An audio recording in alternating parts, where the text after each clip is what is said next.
Nag-react naman siya. May reaction. Ito yung matindi dyan. Peddling the misinformation of her own administration. Masakit ka magsalita, Kaufman, ha? Nang memerso na. Sabi niya, kumbaga sa... Updated din siguro si Atty. Kaufman. Hindi, wag mo na akong pakialaman kasi hindi naman kita pinakikialaman sa pagkakalat ng mga fake news. Parang gano'n, di ba? Oo nga, oo. Masakit pag... Ay, nako. Ayan. Nakita mo ba yung pakiusap ni, Nino? Ni Atty. Kaufman? Yung abogado ng ng Duterte? Oo. Kasi yan, Oo. paano ba natin dapat dito matuwa si Yusek Claire Castro. Ganon. Di ba, mapapangiti na siya dito? Dapat lumiti siya rito. Anong dahil bakit siya dapat? Siyempre, ito, international lawyer dyan eh. So, dapat malugod ko pong... I am pleased. Ayan. Pagka sinagot niya ito, dapat ganun, I am pleased. Taus-puso ko pong pinasasalamatan si Atty. Kaufman. Ayan, na nakangiti. Yan. Sa pagpansin sa aking komento. Ayun. Yan. Bakit daw ba? Ano daw ba ang sinabi? Kasi nauna rito, di ba, ay may petition si Atty. Kaufman na humihingi na interim release sa dating Pangulo Duterte. sa ICC. Naitanong, in fairness kay Atty. Claire Castro, tinanong din kasi ito sa press conference. Sa press conference, palagay ko, hindi naman niya ito sasabihin kung hindi naman tinatanong sa kanya, di ba? So, wala siyang dito. Ano ba, yun muna unahin natin. Ano bang sabi ni Yusek Castro tungkol dun sa petition na yun?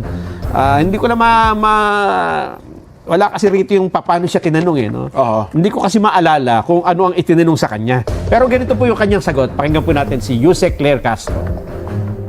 He has allegedly been demanding from his client, former President Rodrigo Duterte.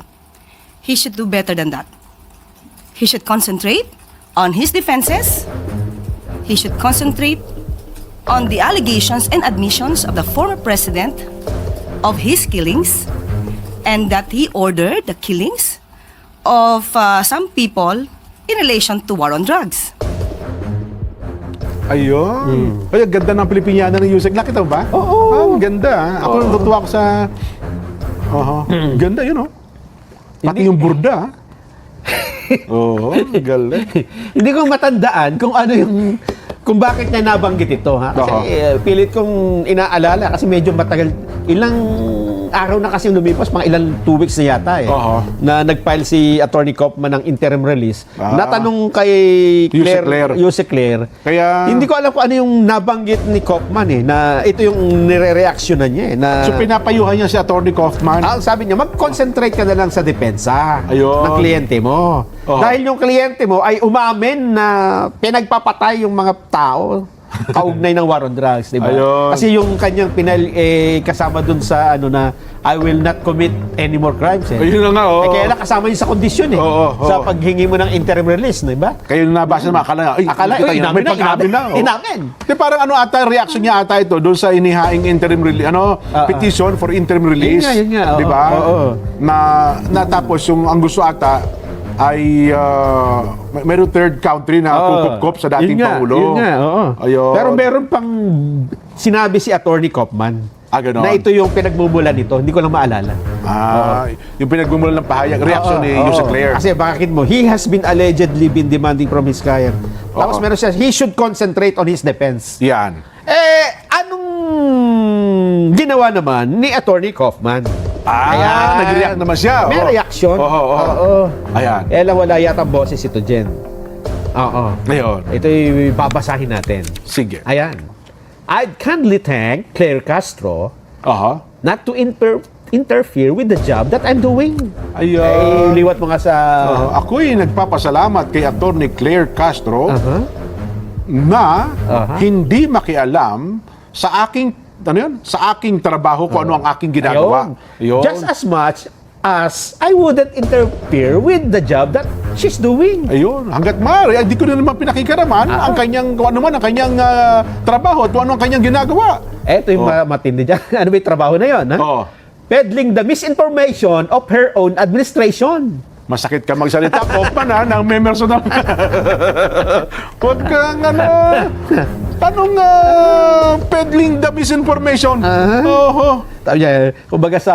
Ano, Updated din siguro si Atty. sabi Kaufman. niya, hindi, wag mo na akong pakialaman kasi hindi naman kita pinakikialaman sa pagkakalat ng mga fake news. Parang gano'n, di ba? Oo nga, Hindi niya oo. sabihin. Sa administrasyong ito daw. Hindi naman. Ito naman si Atty. Kaufman. Masakit ka magsalita eh. Oho. And then, ano naman yan, kasi nga naitanong sa kanya. Ganun di ba? ba? Kaya naman, ito naman si attorney, naitanong din sa kanya. Ayun. Hindi naman yan magbibigay ng pahayag kung wala nagtatanong, di ba? Hindi, masakit mag-react eh. Ayun, problema. Masakit mag... Ay, nako. At dahil dyan, ituloy na rin natin, Nelson. Ito daw pong kumalat na mga larawan ng dating Pangulong Rodrigo Duterte matapos na magpahayag si Miss Beth Zimmerman ng kalagayan ng dating Pangulong Rodrigo Duterte na butot balat. Skin and bones. Skin and bones daw po. Eh ngayon po, naglabas naman ng pahayag ang pangalawang Pangulo. Kasi nung sinabi ni Mrs. Zimmerman yan, kinabukasan, nagkalat na yung mga picture na doon. Yun na nga, May picture ba tayo?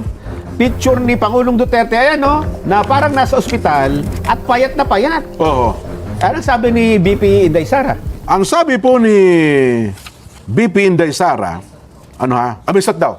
Siya mismo paliwanag. Pakinggan natin. BP, ano po masasabi ninyo?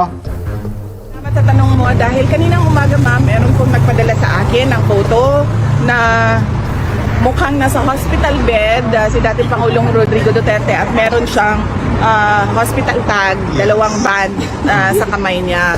So hindi po totoo yung photo na yon. Hindi totoo yung photo na yon. Malamang edited yung photo na yon. Ibang pasyente yon. Inano lang nila yung mukha ni dating Pangulong Duterte. Wala po siya sa hospital ng detention unit. Nandun po siya sa regular wing ng detention unit. At kanina, naglalakad naman siya mag-isa, albeit may dala-dala siyang tungkod. May dala-dala siyang tungkod.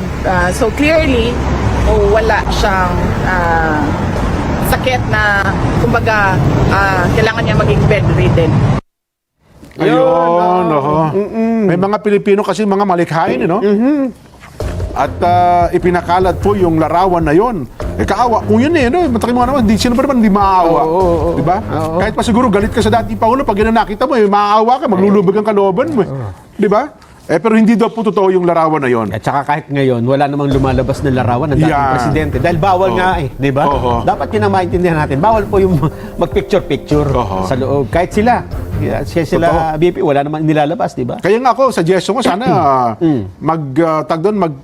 request ba, Kasi ito nang kumakalat sa atin, di ba? Para makita kung ano talaga yung itsura. Government to government. So, yun ba, lalabag ba sa panuntunan ng ICC yun? Mga ganon?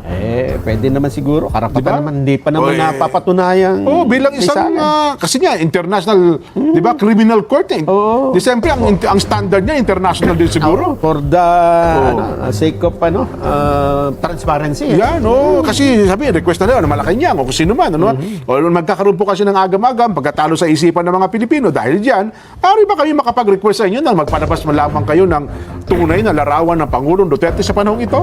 Di ba? May hawak siguro ng dyaryo, ano man, na magpapatunay na updated yung latest picture ng dating Pangulo. Di ba? May malalabag ba siguro? Ewan ko lang kung may malalabag sa bagay na yun. Ang tanong lang doon, kung gagawin ba ng kasalukuyang administrasyon? Di ba? O kung hindi man, pwede ba mag-request siguro? Si BP Inday Sara. Sumulat siguro. Si Atty. Kaufman. Nagkakaroon na po ng pagtatalo-talo ang mga Pilipino, supporter po ng dating Pangulo, tsaka hindi, etc. etc. At pagkatapos siguro maglabas din ng medical records. Bulletin.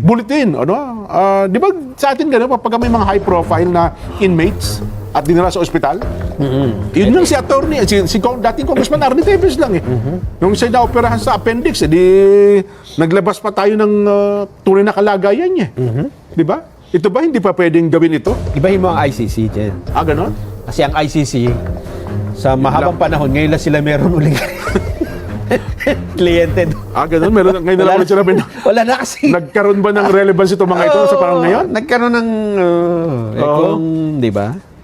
kasi, ha? hindi kasi ako, ewan ko lang ha, kung may malalabag, hindi natin alam kabisado yung ano yung kanilang mga pamantayan. Pero kapag tinawag mo nga, International Criminal Court, hindi siyempre, ang standard niya, international na rin siguro, Nelson. 2025 na tayo ngayon Eh, ang problema nga, hindi ganun eh. Di ba? ganun ba? Oo. Siguro tapos na yung mga panahon na may mga garrison, yung mga talagang tinatago mo yung kalagayan ng isang tao. Tama. Di ba? Hindi naman, well, aywan ko lang po hindi kami nagmamarunong. Pero Kaya kung nga may umaalis sa ICC yung mga membro. ayun na nga, oo. Di ba?